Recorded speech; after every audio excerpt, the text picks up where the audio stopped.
స్వామివారు అన్ని సౌకర్యాలున్న వైకుంఠాన్ని వదిలి భూలోక వైకుంఠంగా పిలుచుకునే ఈ తిరుమలలోకి ఎందుకు వచ్చారు, దీని వెనకాల అసలు కారణం ఏంటి అనేది కనుక మనం ఒకసారి విశ్లేషించుకుంటే అది ద్వాపర యుగానికి ముగింపు అన్నమాట.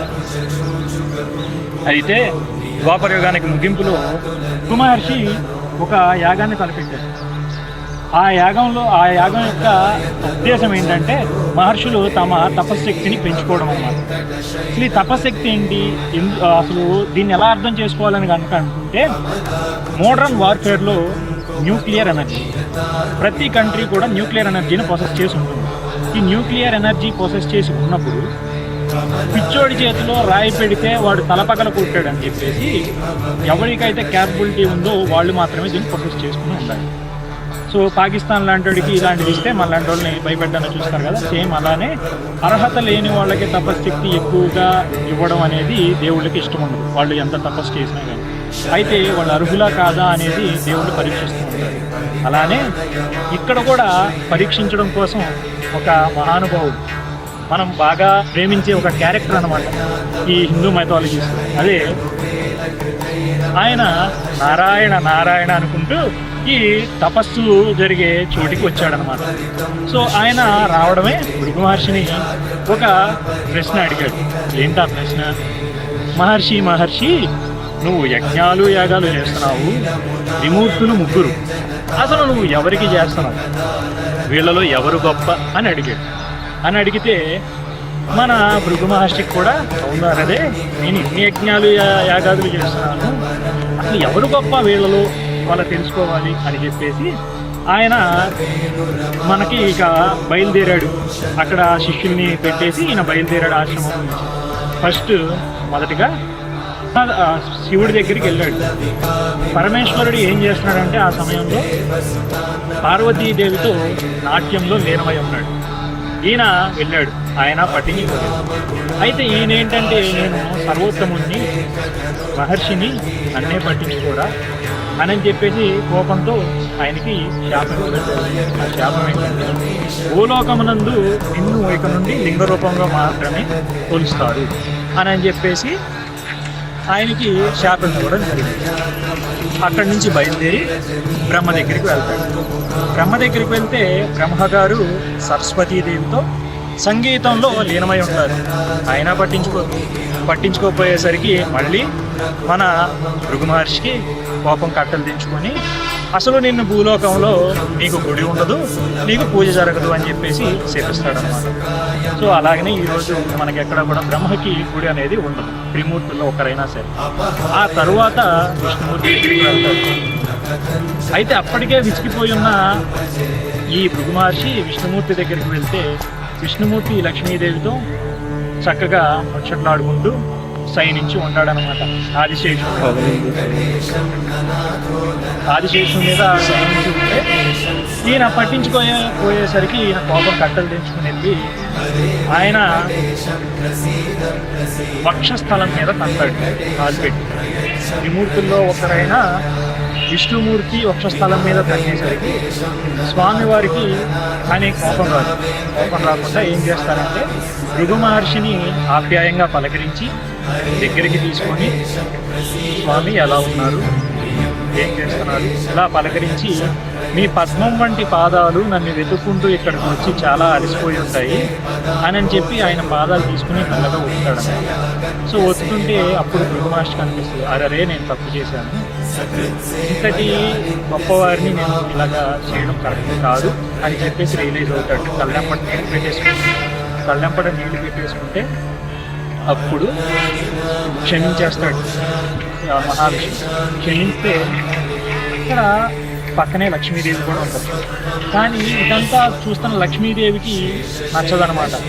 ఎందుకంటే లక్ష్మీదేవి కొలువై ఉన్న స్థలం మీద భృగు మహర్షి కాలుతోటంటే ఆయనకి ఎటువంటి శాపం ఏమీ ఇవ్వకుండా స్వామివారు మళ్ళీ అతనికి సపర్యలు చేయడం అనేది అమ్మకి నచ్చదు. అలాగే ఇంకొకటి కూడా ఉంది, స్వామివారు ఆయన్ని దూషించినా ఏదైనా చేసినా వచ్చే పాపం కంటే, స్వామివారిని దూషించడం వల్ల వచ్చే పాపం కంటే ఎవరైనా సరే దూషించినప్పుడు దాన్ని అది తప్పు అని చెప్పకుండా చూస్తూ ఉండే వాళ్ళకి ఇంకా ఎక్కువ పాపం వస్తుంది. అటు పక్కన భృగు మహర్షి అమ్మవారు ఏమీ అనలేరు, ఇటు పక్కన స్వామివారు. సో ఇక్కడ ఏం జరిగిందంటే అంతా సైలెంట్ అయిపోయిన తర్వాత భృగు మహర్షి వెళ్ళిపోయిన తర్వాత అమ్మవారు స్వామివారితో నేను చాలా పాపాన్ని మూట కట్టుకున్నాను, మిమ్మల్ని దూషించిన వారిని నా కళ్ళతో చూసి పాపం మూట కట్టుకున్నాను, నేను దీన్ని తొలగించుకోవాలి, అందుకే నేను భూలోకానికి తపస్సు చేసుకోవడానికి వెళ్ళిపోతున్నాను అని చెప్పేసి వైకుంఠాన్ని వదిలేసి లక్ష్మీదేవి భూలోకానికి వచ్చేస్తారు. భూలోకానికి వచ్చేస్తే ఇక్కడ విష్ణుమూర్తి పరిస్థితి ఎలా ఉంది అంటే, లక్ష్మీ లేని వైకుంఠం వైకుంఠమేనా, నాకు నేను ఇక్కడ ఉండను అని చెప్పేసి స్వామివారు కూడా అక్కడ వైకుంఠాన్ని వదిలేసి భూలోకానికి వచ్చేస్తారు.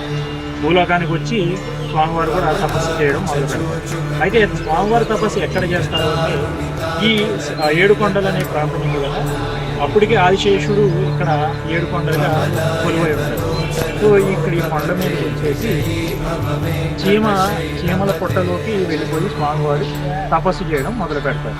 సో తపస్సు చేయడం మొదలు పెడితే ఆహారం ఉండదు, అలాగే నీళ్లు ఉండవు.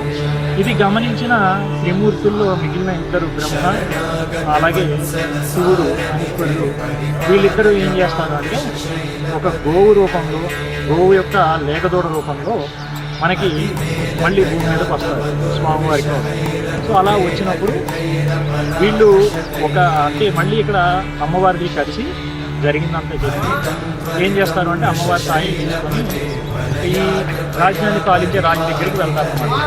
వెళ్ళి రాజా ఈ గోవుని నేను అపహరిస్తున్నానని చెప్పి అమ్మవారి ఆయన తీసుకొని గోవుని మహారాజు గారు అమ్మవారి దగ్గర 1000 బంగారు నాణ్యాలకి తీసుకొని కాపలా వాడికి ఇలా చెప్తారనమాట, ఈ గోవుని నేను 1000 బంగారు నాణ్యాలకి తీసుకున్నాను, దీన్ని అడవికి తోలుకెళ్ళి మేత మేయించి మళ్ళీ తోలుకొచ్చిన తర్వాత రోజు పాలు తీసి అవి నాకు పంపించండి అని చెప్తారు.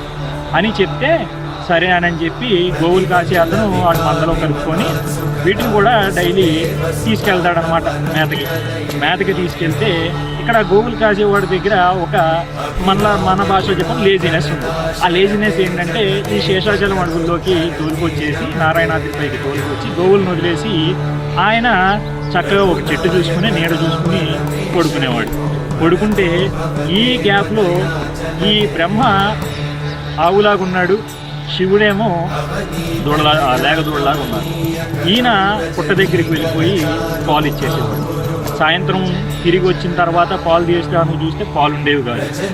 అయితే మహారాణి గారు ఒకరోజు ఇవన్నీ చూడడానికి ఈ గోసత్రం చూడడానికి వెళ్తారనమాట. చూస్తే అక్కడ గోవును చూస్తేనేమో బాగా పాలుతో ఉంటుంది, కానీ ఏ రోజు కూడా పాలు పంపించట్లేదు గోవులు కాసే అతను. అప్పుడు గట్టిగా మందలిస్తారు, నువ్వు మీ ఇంట్లో వాడుకుంటున్నావు, నేను మీకు క్లియర్గా చెప్పాను కదా నాకు పంపించాలని, నువ్వు వాడుకుంటున్నావు మీ ఇంట్లో అంటే లేదమ్మా ఆ గోవు పాలు ఇవ్వట్లేదు అని చెప్పి చెబుతాడు. ఇవాళ కనుక పంపించకపోతే నీకు శిక్ష విధిస్తామని చెప్తారు. శిక్ష విధిద్దామని చెప్తే ఈ గోవులు కాసే అతను ఏం చేస్తాడంటే ఇంకా ఆ రోజు తోలుకెళ్తాడు యథావిధిగా. తోలుకెళ్ళి అక్కడ పడుకున్నట్టుగా నటిస్తే ఈయన దగ్గర గొడ్డలు ఉంటుంది. యథావిధిగా ఈ ఆవు ఏం చేస్తుందంటే పుట్ట దగ్గరికి వెళ్ళిపోయి స్వామివారికి పాలు ఇవ్వడం మొదలుపెట్టి అది చూస్తాడు. ఈ గోవుని కాసేస్తాడు, గొడ్డలు తీసుకొని గిరాటేస్తాడు. స్వామివారికి భక్తుల మీద ఎనలేని ప్రేమ ఉంటుంది. భక్తులకి ఏదన్నా అయితే స్వామివారు చూస్తూ ఉంటారు కాబట్టి ఆయనే ఆ గొడ్డలు కడ్డుగా వచ్చేస్తాడు. పుట్టలోంచి గొడ్డలు కడ్డుగా వచ్చేస్తే తలభాగానికి తగులుతుంది అనమాట గొడ్డలు. అయితే తలభాగానికి తగిలితే రక్తం ఏరులై పారుతూ ఉంటుంది. ఆయన ఎవరైతే గోవులు కాసేతను ఉంటాడో ఆయన అక్కడ తిరిగి అక్కడే పడిపోతాడు. అంటే ఉగ్లాదేవి సీన్లోకి ఎంటర్ అవుతారనమాట. సో ఇక్కడి నుంచి వీడియో లెంతీ అయిపోతుంది కాబట్టి ఇక్కడి నుంచి స్టోరీ మొత్తం వేరే వీడియోలో కంటిన్యూ చేస్తాను. ఛానల్ని సబ్స్క్రైబ్ చేసుకోండి. ఇలాంటి ఇన్ఫర్మేటివ్ వీడియో నేను వెంటనే అప్లోడ్ చేయగానే మీకు రావాలి అంటే నోటిఫికేషన్స్ ఆన్లో పెట్టుకోండి. ఇన్స్టాగ్రామ్లో ప్రవీణ్ ఫార్మ్స్ అనే పేజ్లో ఈ వీడియోస్ని అప్లోడ్ చేస్తాను. ఆ ఇన్స్టాగ్రామ్ పేజ్ కూడా ఫాలో అవ్వండి.